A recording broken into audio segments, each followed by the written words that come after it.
It's another Thursday na naman ang ating pagsasamahan. And of course, for 10 long years ng ating longest running youth-oriented program na Schoolmates, ito ay naging tahanan to a lot of youth leaders na kagaya ko. Been there, done that, I guess. So kaya naman sa episode na to ay makakasama natin, or rather, tayo ay kanilang makakasama along with their journey, syempre, as youth leaders na patuloy pa rin sa pagiging youth leaders ngayon. Kaya hindi ko na papatagalin pa.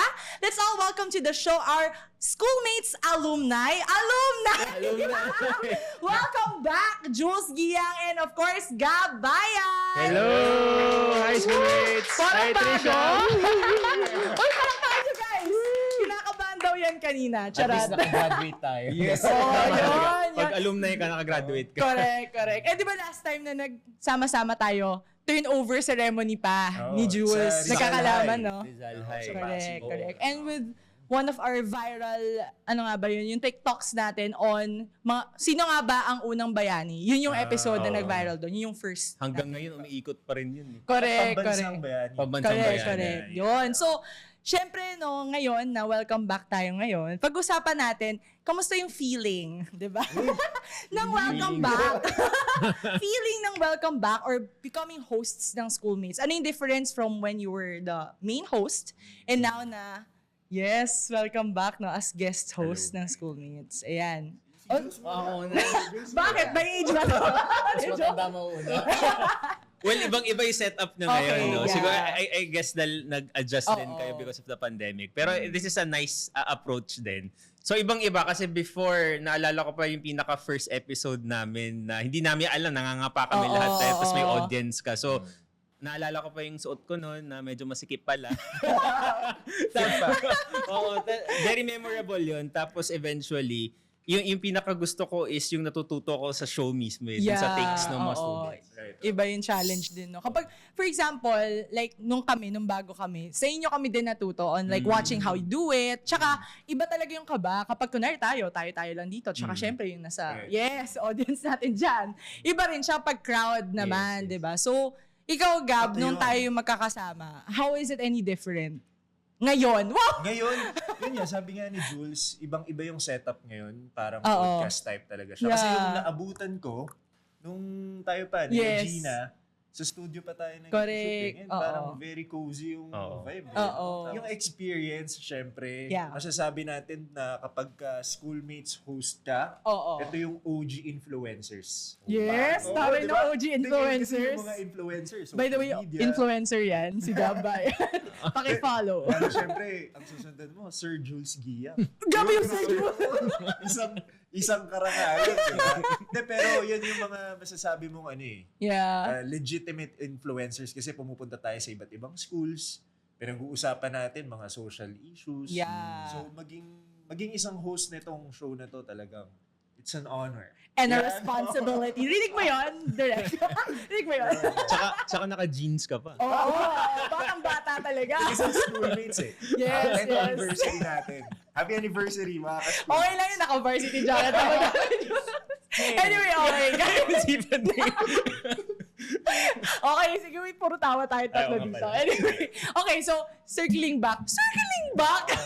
Corporate terms pa rin. Given na corporate na tayong dalawa, no?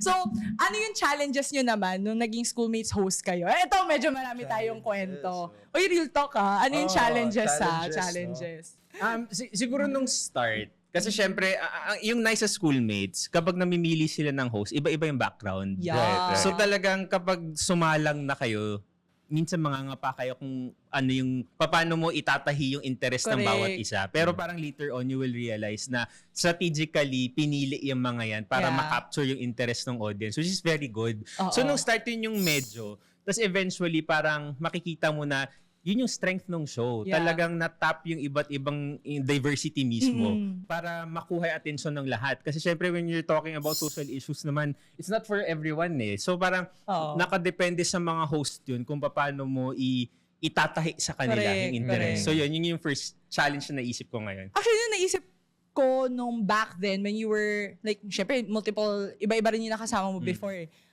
ang galing din na parang you really embodied yung role mo doon na ikaw yung consolidator din nila. Right, Na oo. parang syempre ang hirap na iba yung gusto ng audience marinig, iba yung sinasabi ng co-host mo. Like, wait lang, paano ba natin gagawing relatable? So I think that's honestly feedback as your junior. Wow! Na yun yung strength mo talaga, Ju. So, syempre si Gab, no? Kanina ganyan siya, serious siya. Like, Palang ano ka nga pala to. sasabihin ko? Si Gab naman na-appreciate ko na siya. Hindi, solid si Jules noon. Talagang siya ang nagbabalanse. Sa Kinabahan lahat ng host ng cast ng school. Yeah. Ako challenges, syempre. Ano? Bukod sa oras, syempre pagbalanse. Hindi, minsan, Tumawa yung ano, hindi, alam ko tumawa naman yung crew sa likod. syempre, ang ating pinaka-paboritong producer. Oh, You know? minsan lang ako Plus malit. 5, plus 5. Yung mga, minsan lang talaga. Then syempre yung pagbalanse ng oras. Yeah. Lalo si Trish no, nag-aaral pa. Yeah, Ako, oo. pag-graduate noon. Oo. Pero bukod sa oras, sa lahat naman challenging ang pagbalanse sa time. Correct. Sa akin yung pressure ba? Yeah. Na maging at par dun sa mga sinundan natin. Correct. Siyempre sila, Jules. Mamakwento ko lang ng konti mga ka-schoolmates. Ako kasi nakita ng potensyal ng PTV nung Oo. student leader pa lang sa Yeah. FEU. So part tayo ng student council. During that time, si Jules ay kilala ng student leader. Diba? From UP. Tapos, Nile pa yung nagtitrain. Yeah, Which president din yeah. si Trish. Yes. Oo. So, Nile yung nagtitrain sa mga student council. Oo. So, nung nabalitaan ko na pwedeng mag-audition for schoolmates, tas papalitan sila Yeah. Jules, yun. May konting pressure. Pero para sa akin, positive na challenge to. Yes. Na kailangan lagi ka magbasa. Yeah. Lagi kang araw-araw, una mong titingnan, ano ba yung bagong article. Naalala ko yung training natin, di ba? Binigyan tayo ng newspaper. I was not part of that, but Oo, I'm glad to yun. know Oo. there was. So, yung positive challenge na dapat lagi kang informed, lagi kang updated sa mga social issues. Yeah. Yan. Okay, honestly, tayo nung batch naman natin, Gab, eto, schoolmates, I think napansin niyo naman in all of the episodes, yung naging role ko din talaga doon was just trying to tie everything in because you were very knowledgeable with a lot of things. Sky also has a very different opinion. Yung sina Gina also, with all of the different hosts that came by, they all had different interests. And at the same time, parang matututo ka din talaga on, parang people relationship, communication, di ba? Na parang, paano ba ako maging relatable sa mga to? Iba rin yung gusto nilang sabihin, di ba? So, priorities ko nung time na yon talaga was to really learn from everyone. Kasi ang hirap na iba yung background mo. Ako, hindi naman ako very much related to government and business ad, di ba? Iba-iba yung courses ng lahat. And that time din, nag-aaral din ako. So, iba yung schedule, pressure, and tama si Gab, no? Talagang role and responsibility maging schoolmates host. So, ngayon, guys, speaking of memorable experiences, ganyan, anong memorable episode ninyo? Ako, favorite ko talaga yung mga school debates. Oh, Diyan yeah, nakilala ang yeah. schoolmates. Ang memorable talaga sa akin, na pag-usapan na natin kanina, yung first episode natin. Yun yung sa may QC. Bakit? Bakit yung first yung, episode? Yung topic nga, yung sino ang dapat na pambansang bayani, Rizal Yeah, Bonifacio. One of our trending episodes, di ba? Yes. So, bakit? Kasi yun yung yung parang simula na officially host ka na ng schoolmate. So kasama rin natin si Jules nun. Tayong tatlo pa. So, memorable kasi yun yung unang salang. Yes. At the same time, dun mo nakita at naramdaman yung energy ng mga estudyante. Correct. Oo, yung talagang schoolmates vibe. Tapos, naging trending material pa siya. Hanggang ngayon, Oo. So, yun ang memorable sa akin. Actually, lahat naman. Bukod pa yung mga milestones natin every time na nananalo tayo ng awards. Pero yun, memorable. First Yes. episode. Ang dami ng awards ng schoolmates. Oo. Lalo ng time ninyo. Paki-post lahat ng naging accomplishments. Ganyan. Ako, Ikaw, Trisha, may Jules. dalawa kong naiisip. Una yung EDSA special nung sa Diliman Yeah. ginawa. Doon sa Cine Adarna Yes. ginawa. So, special siya for me kasi syempre parang sa school mo sa school mo mismo ginawa. Nakaka-pressure din siya. Correct. Kasi syempre mga kapwa schoolmates mo yun nandun. But another episode na talagang until now, very special sa akin, it was about the EJ case.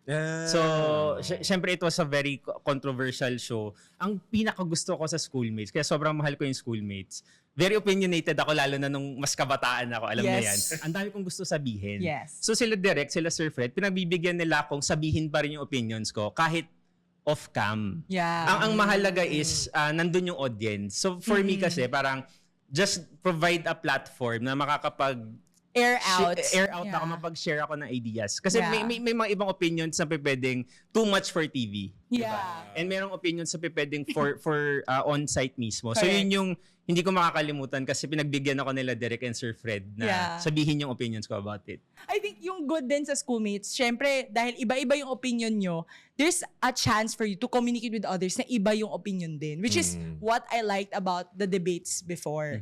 And also, kahit na nagbago din or nag-transform nga, yung format din ng show, it still is a platform for opinionated people. Right. Like, syempre nagbabago din yung audience natin, iba na rin, mga keyboard warriors na rin na before, ano na ngayon, saan na sila ngayon, di ba? So, it's great to be able to share with a lot of people, both on-site, on-cam, na, uy, meron din pala siyang naisip na ganun about that topic. And maganda rin na mas nabibigyan ng diin na, uy, hindi lang dapat parang trending topics yung pinag-uusapan. What I like in schoolmates is also there are a lot of unpopular opinions, unpopular topics that were being brought up. So, it's a safe place, I guess. Right.